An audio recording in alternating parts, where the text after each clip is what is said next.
विद्यार्थियों, आज हम लेकर आए हैं कक्षा 11 हिंदी साहित्य की पुस्तक अंतरा का पद्य भाग का दूसरा पाठ देव। अब हम सीधे ही आते हैं हमारे पाठ के ऊपर।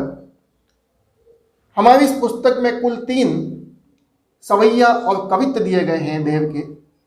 उन कवित्व और सवैयों के एक एक शब्द के अर्थ सहित हम उसकी सप्रसंग व्याख्या यहाँ पर करेंगे। अभी तक आपने हमारे चैनल को सब्सक्राइब नहीं किया है तो सब्सक्राइब कर लीजिए और वीडियो को लाइक और अपने दोस्तों को शेयर कीजिए। अब हम लेते हैं विद्यार्थियों इसका दूसरा पद, जिसका नाम है सपना। यह एक कवित्व छंद है और यह भी ब्रज भाषा में लिखा हुआ है। यह छंद यहाँ पर गोपी की संयोग और वियोग दोनों अवस्थाओं का वर्णन है। जब गोपी स्वप्न अवस्था में है, सो रही है और एक सपना देख रही है, उसी सपने का वर्णन इस छंद में किया गया है। देखते हैं क्या है, क्या सपना देखती हैं वो।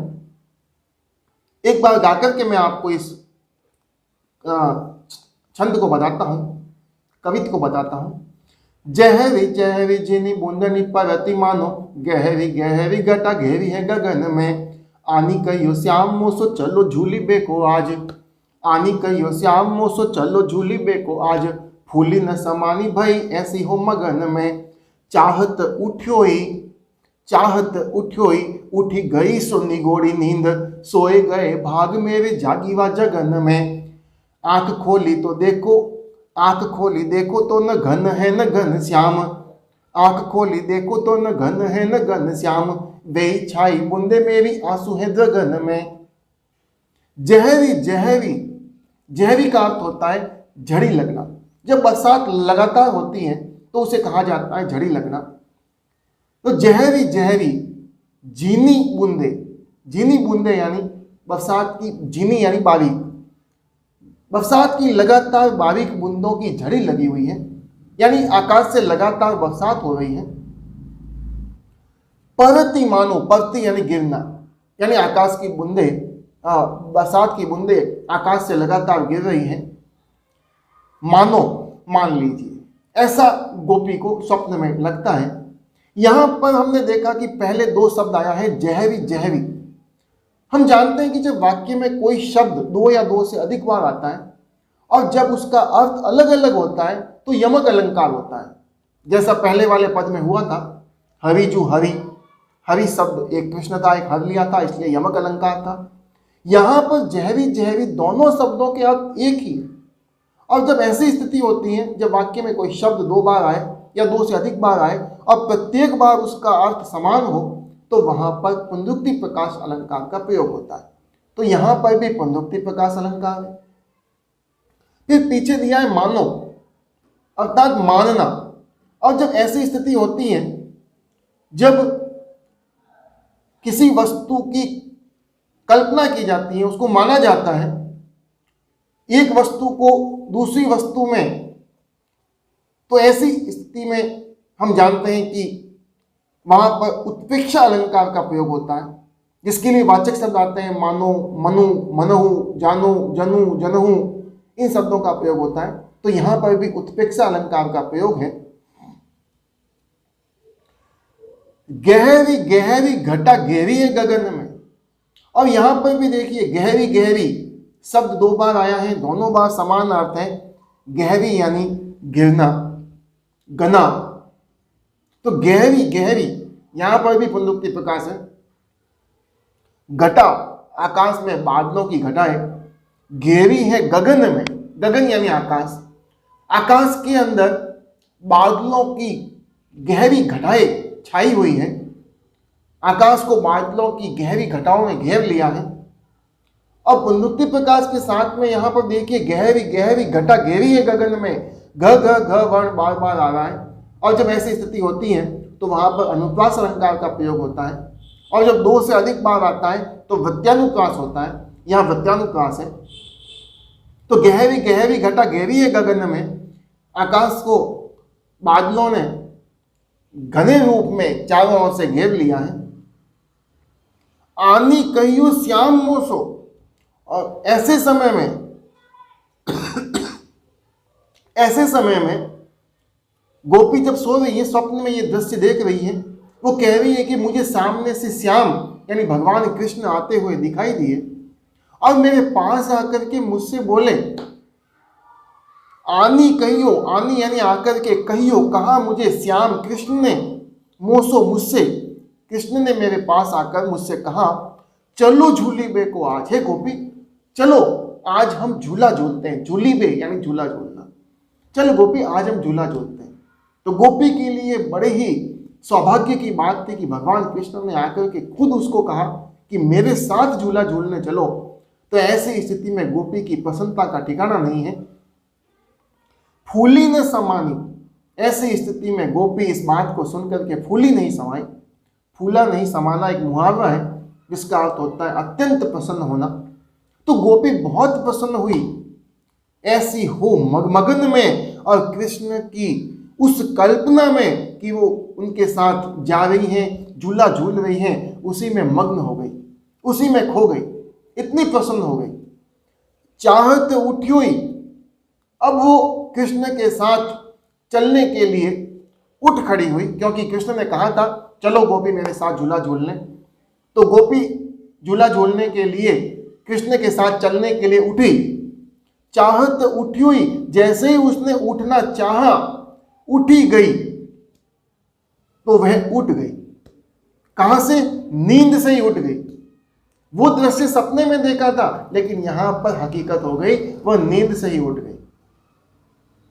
तो उठी गई सो निगूढ़ी नींद, उसकी ये निगूढ़ी निर्दयी, निगूढ़ी का अर्थ होता है निर्दयी, जिसको कोई किसी प्रकार की दया नहीं हो दूसरों पे, ऐसी निर्दयी नींद मेरी उठ गई, खुल गई, मेरी आंखें खुल गई, मेरा स्वप्न टूट गया। ऐसी स्थिति में गोपी कहती हैं, सोए गए भाग मेरे, मेरे भाग्य सो गया। क्योंकि मेरा सौभाग्य था कि मैं कृष्ण के साथ जा रही थी, उनका हाथ पकड़ के, और आगे जाकर के उनके साथ मुझे झूला झूलना था, लेकिन नींद खुलने के कारण वो स्वप्न वहीं टूट गया।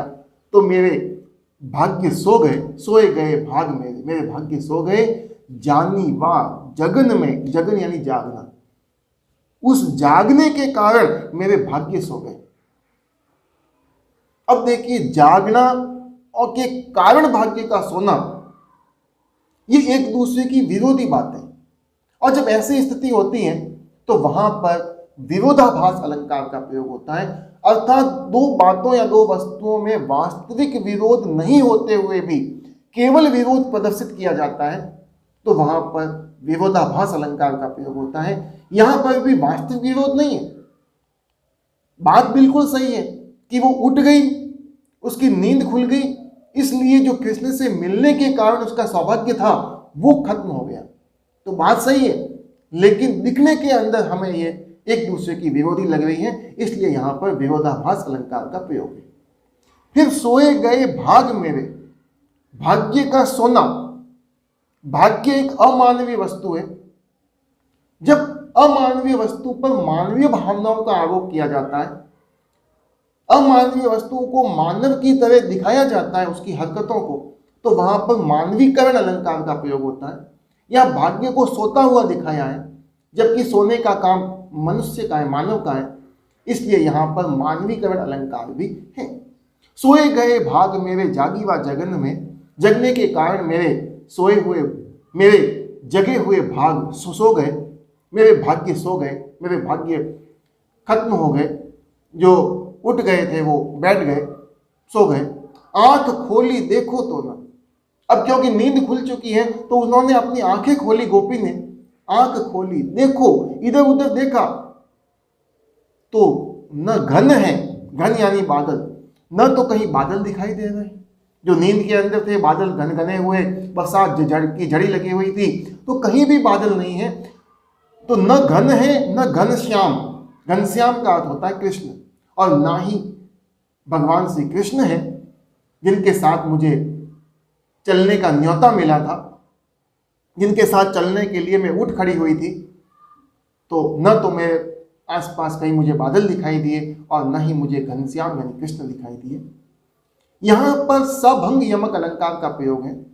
घन और घनश्याम, घन शब्द का प्रयोग दोनों में हुआ है, लेकिन दोनों में ही अर्थ अलग अलग है। एक में उसका अर्थ बादल है और एक में उसका अर्थ भगवान श्री कृष्ण से है।